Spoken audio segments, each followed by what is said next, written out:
자, 오늘 말씀으로 이제 바로 들어가 보도록 하겠습니다. 자, 오늘 사건은 소위 이제 칠병이어라고 알려진 사건입니다. 자, 그런데 문제가 한 가지 있어요. 어떤 문제입니까? 2주 전에 비슷한 사건 한 가지 봤죠.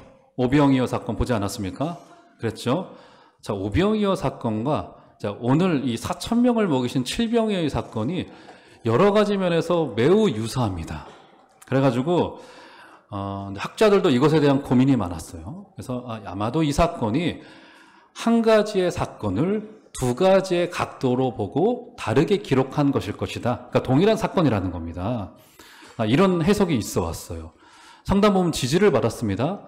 왜냐하면 두 개의 사건이 유사한 점들이 굉장히 많이 있습니다. 유사한 점들을 몇 가지만 좀 살펴보면, 오병이어 기억이 나실지 모르겠지만 제가 몇 가지 좀 일러드릴게요. 첫 번째 유사한 점이 뭐냐면 주님이 하신 말씀이 같습니다. 제자들에게 너희에게 떡 몇 개가 있느냐, 같은 말씀을 하셨어요. 오병이어였다나 칠병이었다나. 그리고 빵을 나눌 때의 순서가 같습니다. 빵을 들어 축사하시고 떼어서 나누어 주시는 게 오병이었다나 칠병이었다나 때가 동일합니다. 그리고 성경이 기록하기를 다 먹고 사람들이 배불렀다라고 하는 내용도 동일합니다. 그리고 결정적으로는 오병이었다나 칠병이었다나 동일하게 이 사건이 맞춰지고 난 뒤에 예수님께서 제자들을 대동하고 배를 타고 그 지역을 떠나면서 사건이 종결되어집니다.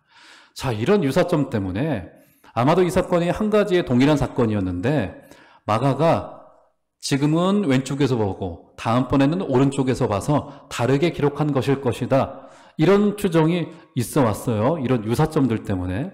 자, 그런데 성경을 조금만 따지고 보면은 다른 점들도 상당수 눈에 띄는 것을 우리가 알 수 있습니다. 몇 가지 좀 짚어드릴게요.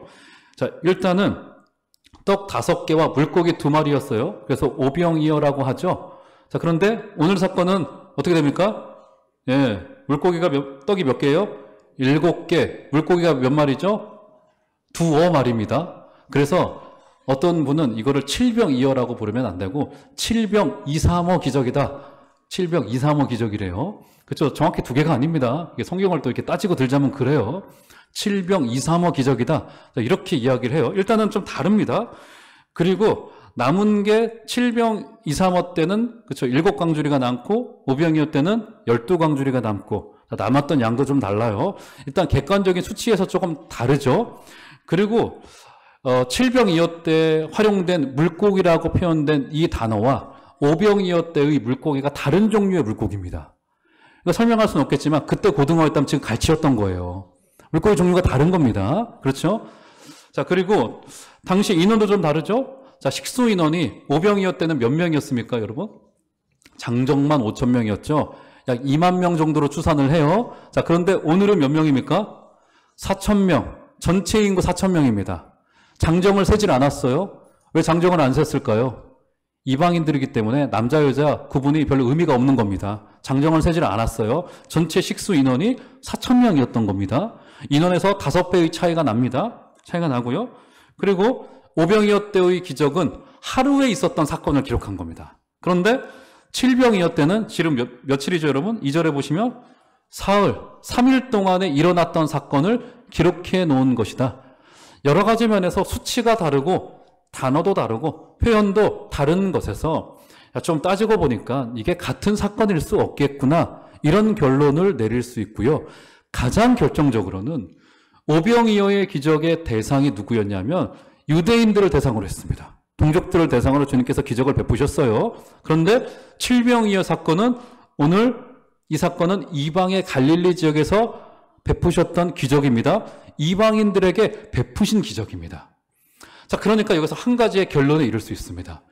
지금 오병이어 때의 기적과 칠병이어 때의 기적이 매우 유사한 과정을 거쳐서 베풀어진 것임은 분명하지만 결정적으로 오병이어는 유대인들을 대상했고 그리고 칠병이삼어는 이방인들을 대상으로 한 겁니다.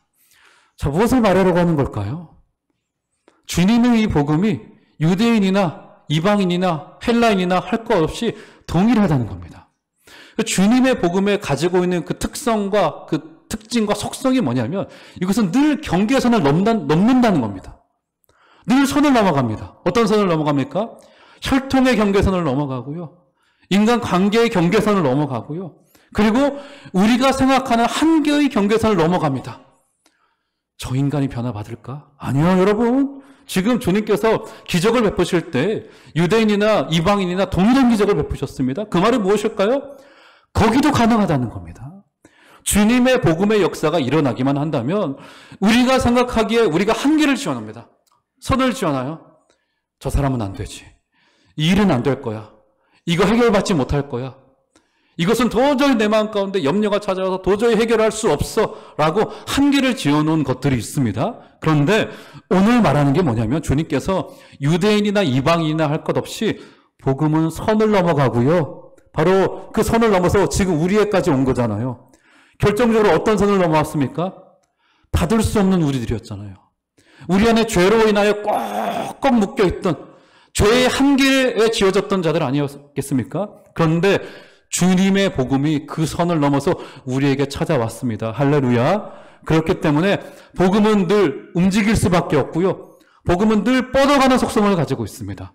여러분이 가지고 있는 이 복음을 여러분 안에 잘 담아주시고 잘 누리시면서 동시에 이 복음을 오늘 말씀의 결론도 그것으로 맺어지게 될 텐데 마음껏 나누시고 선을 넘어서서 정말 하나님의 놀라운 기적의 역사를 경험하시는 여러분들 되시기를 주의 이름으로 축원드립니다.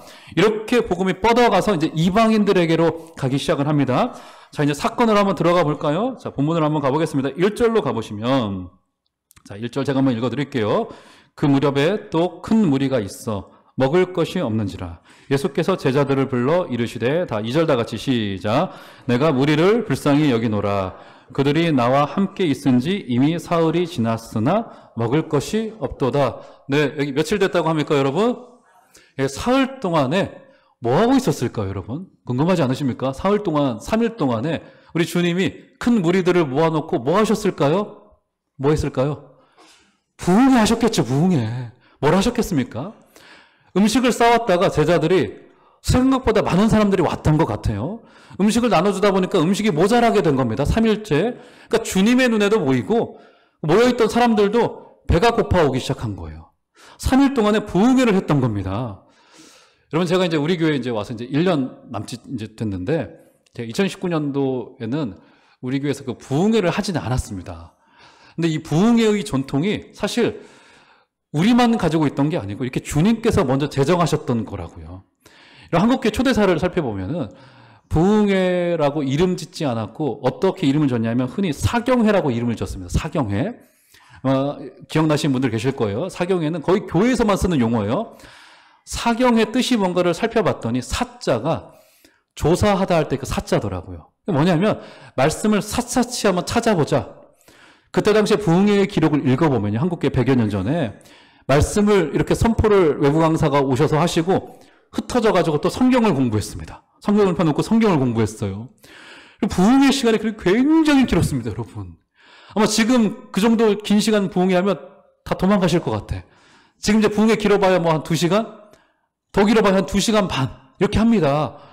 근데 만약에 그 100여 년 전에 한국교회가 가져갔었던 또 부흥회, 3-4시간 부흥회 하고 나서 또 성경 공부 앉아서 또 앉혀놓고 성경 공부 한다고요, 이게. 얼마나 지겨웠을까? 이런 생각이 들지 않으신가요? 그래서 제가 이 말씀을 보다가 2020년도에는 좀 한두 차례 우리 교회 좀 부흥회를 좀 해야 되겠구나. 늘 먹던 밥 먹으면 또 지겨우니까 제가 외부 강사 좋은 분 불러다가 여러분들에게 양질의 말씀도 먹이고 또 저와 다른 말씀도 좀 이렇게 좀 먹여야 될 필요가 있겠구나 싶은 생각이 들어서 내년에 봄 정도쯤 해가지고 부흥회를 할 테니까 많이 오세요. 기다리겠습니다. 네, 여러분들께 많이 부담드리지 않는 선에서 늘 할 테니까 오셔서 말씀은 사모하시고 또 그런 거에는 또 약간의 부담이 필요해요. 여러분 시간을 투자하셔야 됩니다. 말씀을 사모하기 위해서는 기다리겠습니다. 이렇게 부흥회를 주님께서도 하셨습니다. 집중 부흥회를 하셨어요. 이렇게 3일이 지나가다 보니까 문제가 생깁니다. 먹을 게 떡 떨어지고 말았어요. 사람들이 점점 배고파지기 시작하는데, 자, 한번 말씀을 보시겠어요? 1절로 가보시면 그 무렵에 또 큰 무리가 있어 어떻게 되었다고요? 예, 먹을 것이 없었어요. 자, 2절 보시면 내가 무리를 불쌍히 여기노라. 그들이 나와 함께 있은지 이미 사흘이 지났으나 어떻게 되었다고요? 예, 그렇지 않아도 먹을 것이 부족하기 시작했는데 3일이 지나다 보니까 더 먹을 것이 다 떨어지고 말았습니다. 지금 성경이 두 차례에 걸쳐서 지금 모여있는 무리들에게 먹을 것이 부족하다라고 강조하여 말하고 있습니다. 무엇을 말하는 걸까요? 여러분, 우리 인간이 겪는, 인간 공동체가 겪는 문제의 본질을 파고 들어가 보면 여러분 어떤 문제가 있을까요? 여러 가지 있을 수 있습니다. 돈의 문제도 있고 사람과의 관계의 문제도 있고 나라와 나라 간의 갈등의 문제도 있고 이념의 갈등도 있을 수 있고 여러 가지 문제가 있는데 그 본질을 파헤치고 들어가 보면은 어떤 문제가 있을까요? 배고픔의 문제가 존재해요. 먹지 못한 문제입니다, 여러분. 그래서 이것에 대해서 구약의 한 선지자는 어떻게 말해요? 말씀을 듣지 못한 기갈이 이 땅에 찾아왔구나. 이렇게 말합니다. 사실은 거의 인류가 겪고 있는 대부분의 문제의 본질을 말하라고 한다면 배고픔의 문제라고요. 먹지 못하는 문제이고요. 육신으로도 먹지 못하지만 사실 영적으로 먹지 못하기 때문에 허덕이고 있고 이것에 문제가 되기 시작합니다. 여러분, 지난 세기에 인류가 1, 2차 세계대전 큰 전쟁을 겪으면서 내렸던 결론이 뭐냐면 절대 진리가 어딨어 하고 이것을 포기해버렸습니다. 말씀 먹는 일을 포기했어요. 그래서 어떻게 됩니까? 그들이 선택한 것은 뭐냐면 세상도 싫고 하나님도 싫고 절대자도 싫고 제일 좋은 진리로 첫 번째 것에 무엇을 뒀냐면 개인의 기호를 뒀습니다. 내가 좋은 것, 내가 듣고 싶은 말씀, 내가 지금 좋아하는 것, 내가 원하는 것, 내가 이루고 싶은 것을 최고의 가치를 뒀고요. 심지어 그것을 종교로까지 침범을 했습니다. 지금 시대 그래서 거의 자본주의가요. 거의 종교에 가까운 신념으로까지 이어지게 되어졌습니다. 그래서 여러분 어떤 가수가 이런 노래 했잖아요. 이런 노래를 하셨습니다. 상상해 보세요. 천국도 없고 지옥도 없고 진리도 없고 종교가 사라지면 어떻게 된다고요? 인류에게 평화가 찾아올 거예요. 이렇게 노래했어요. 왜요? 누구나 다 자기가 좋아하는 것만 하면 인류의 평화가 찾아올 거라고 생각을 했습니다. 그래서 기독교조차도 그 노선을 바꿨습니다. 어떻게 바꿨습니까? 기독교가 우리가 원하는 것을 이루어주는 종교로 그저 수준을, 계급을 좀 낮추고 말았어요. 그러면 모두 다 좋고 모두가 행복하고 모두에게 평화가 찾아올 거라고 생각을 했습니다. 진리를 먹는 일을 포기했고요. 절대적인 진리가 양보되어지기 시작했습니다. 그때 어떤 결과가 따라왔습니까? 히피 문화가 찾아옵니다. 극단적인 개인주의가 찾아오고요. 마약이 상응하게 되어지고 왜요? 개인의 욕구가 우선되기 때문에 젊은이들 사이에서 그런 문화가 찾아왔고요. 지금 대한민국의 젊은이들을 우리가 돌아볼 때도 40, 50년 전에 서구 사회를 주름잡았던 그 문화에 젖어들었던 젊은이들의 그 철학과 가치가 지금 우리 사회 속에서도 스물스물 내려오고 있는 것은 아닌가.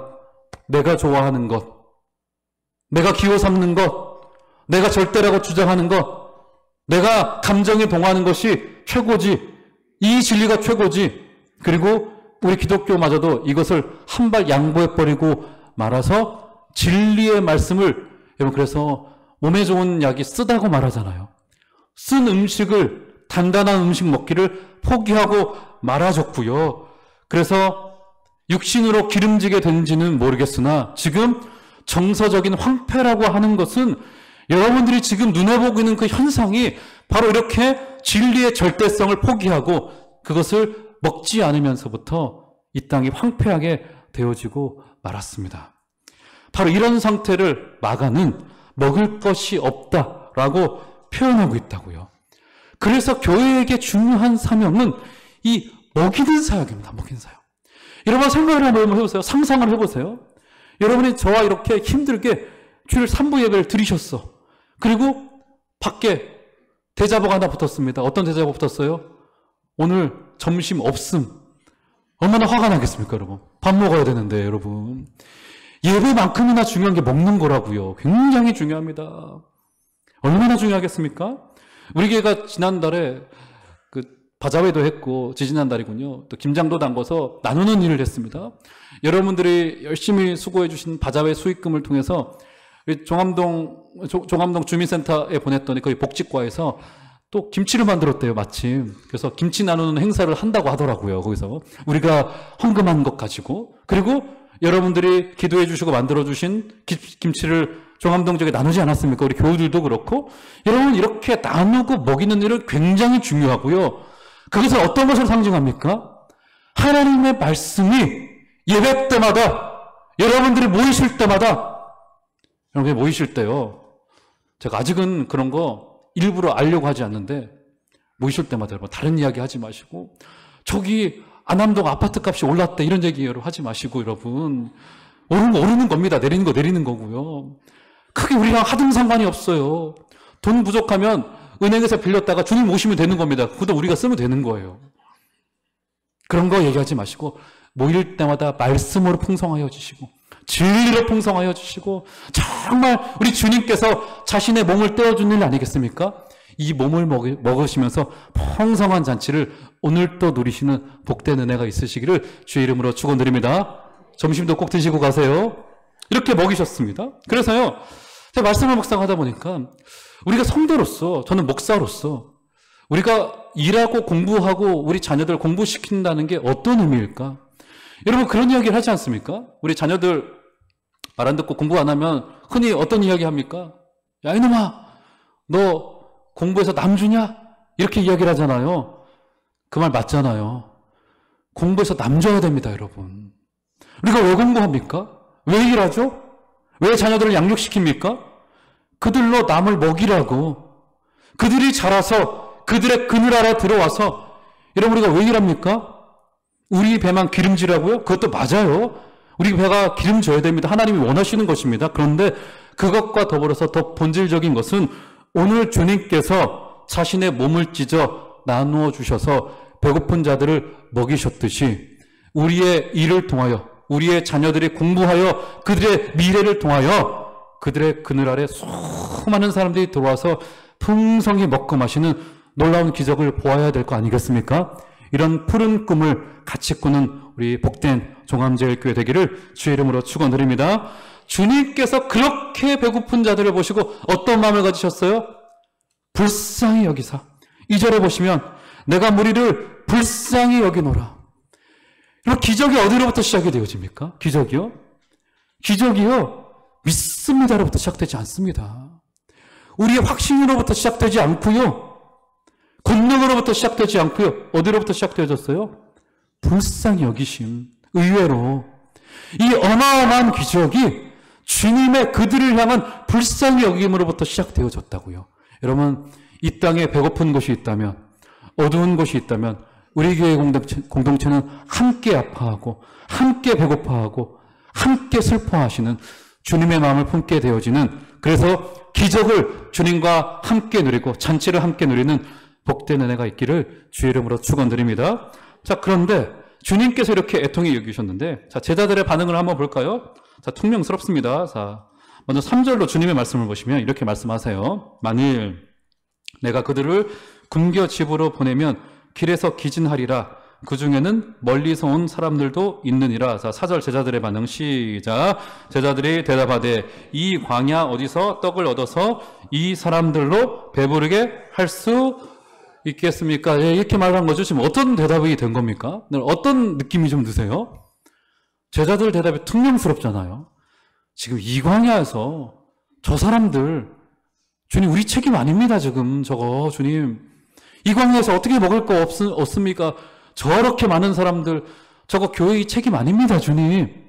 퉁명스러운 대답이잖아요. 지금 주님의 애통함과 비교되어지는 제자들의 퉁명스러운 대답이 지금 툭 던져지고 말았어요.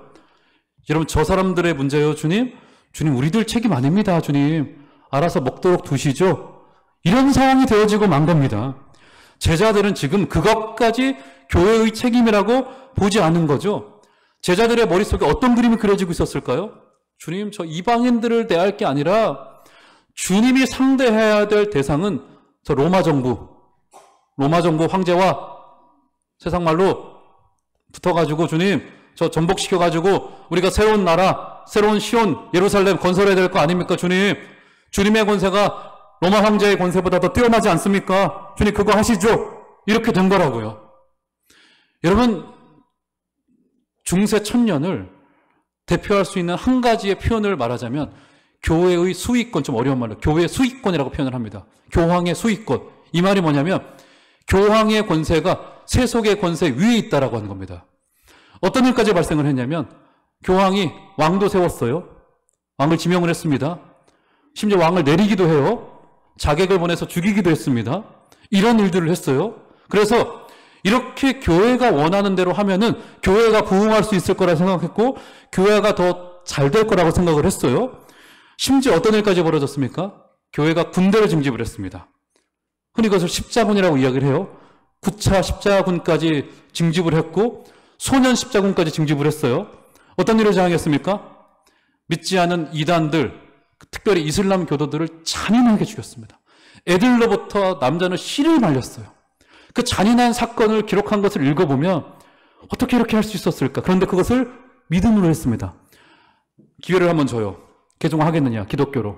개종하지 않으면 그 자리에서 가족을 전부 다 몰살시켰습니다. 그리고 기독교로 넘어오지 않은 유대교를 신봉하고 있는 유태인들을 잔인하게 죽였어요. 기독교를 이렇게 강요했습니다. 그렇게 되면 기독교 나라가 될 거라고 생각을 했습니다. 그런데 어떻게 되었습니까, 여러분? 1000년의 세월을 흔히 암흑기라고 이야기를 하고요. 진리가 퇴보되어졌고요. 성도들은 성경을 읽지 않게 되어졌고요. 국민들의 문맹률을 굉장히 높아졌습니다. 글을 읽지 못하는 사람들이 대다수가 되고 말았습니다. 이렇게 교회를 바보로 만들고 말았다고요. 절대 권력은 이렇게 부패한 비대해진 교회의 권력은 결국 부패로 이어지게 되고 말았고요. 지금 제자들이 교회에 요청했던 것이 그거라고요. 우리 전복시켜야 되지 않겠습니까? 그런데 주님은 그것을 거절하시고 배고픈 자들을 향하여 그의 눈을 돌리셨습니다. 여기서 한 가지 궁금한 점이 생겨나죠? 어떻게 이렇게 제자들이 똑같은 반응을 했을까? 어느 순간과 똑같은 반응을 했습니까? 얼마 전에 있었던 오병이어의 기적 때와 똑같은 반응을 했잖아요. 오병이어 때 어떻게 반응했습니까? 주님 어떻게 먹입니까? 우리 할 수 없습니다. 이렇게 반응하지 않았습니까? 그런데 주님이 먹이시는 거 봤잖아요. 장작 몇 명이요? 2만 명.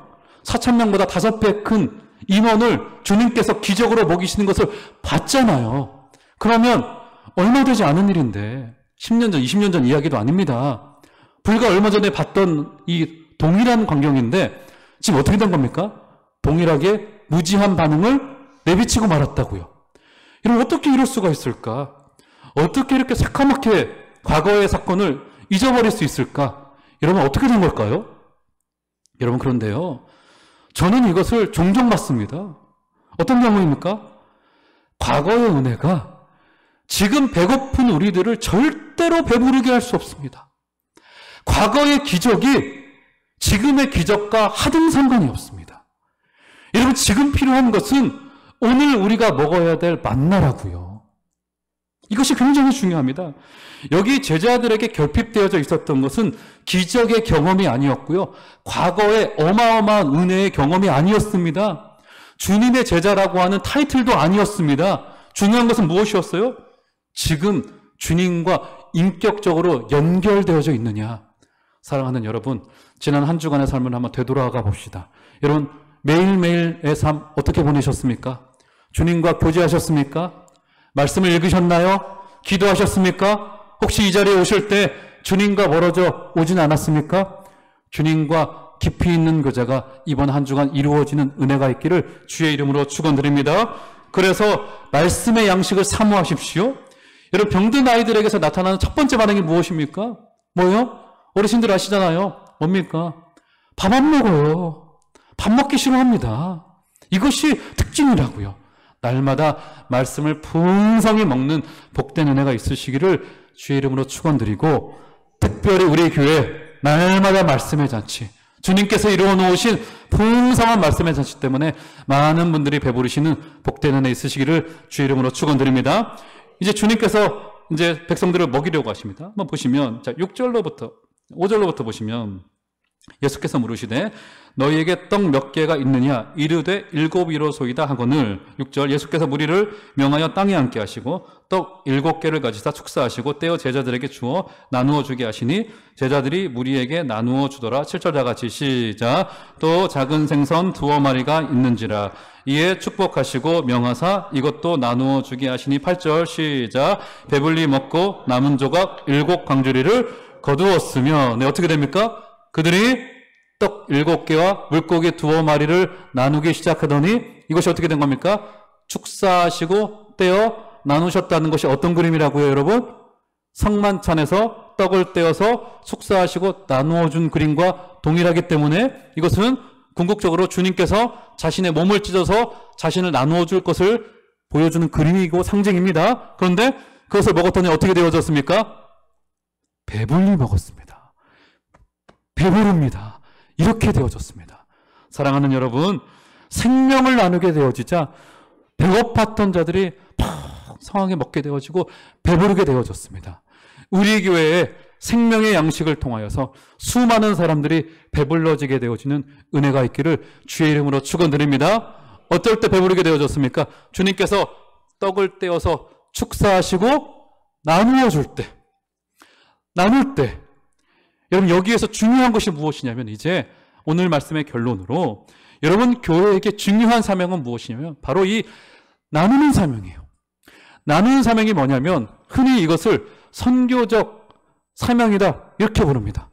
선교적 사명을 우리가 비행기 타고 저기 인도네시아로 케냐로 중국으로 가야 되는 것이냐? 그것도 맞아요. 그것도 선교입니다. 그런데 그거보다 더 본질적으로 하나님께서는 우리를 교회로 먼저는 부르시죠. 에클레시아 불러서 우리를 모았습니다. 그런 다음에 어떻게 하십니까?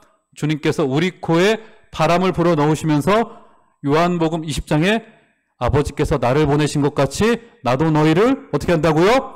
보내노라. 교회는 모이는 공동체면서 동일하게 교회는 파송받는 공동체입니다. 어디로 파송받습니까? 물론 인도네시아, 중국, 케냐로 가요. 그런데 여러분들이 본질적으로 가야 될 곳이 어디예요? 여러분들의 어머니의 자리, 아버지의 자리, 기업의 자리, 여러분 직장의 자리, 여러분의 사업터의 자리, 저로 한다면 목사의 자리로 우리 주님께서 보내신다고요. 우리로 선교사로 그 자리에 세우신 거라고요. 거기서 여러분이 가지고 있는 생명을 나누시는 복된 은혜 있으시기를 주의 이름으로 축원드립니다. 그래서 주님이 우리를 부르실 때 누구누구 선교사 이렇게 부르신다고요. 선교사로 사시면서 여러분들이 받으신 놀라운 복음의 은혜를 배고픈 자들에게 나누어 주시고 거기서 생명의 열매가 맺혀지는 복된 은혜가 있으시기를 주의 이름으로 축원드립니다. 그래서 여러분들이 먹이는 자가 되어 주셔서 우리 주님에게 풍성한 자원이 있다는 것을 믿으시고 그것을 나누실 때 4,000명이 먹고도 7광주리가 남는 복되고 놀라운 일이 일어나게 될 것입니다. 그렇게 선교사로 살아주시는 복된 결심과 은혜가 있기를 주의 이름으로 축원드립니다.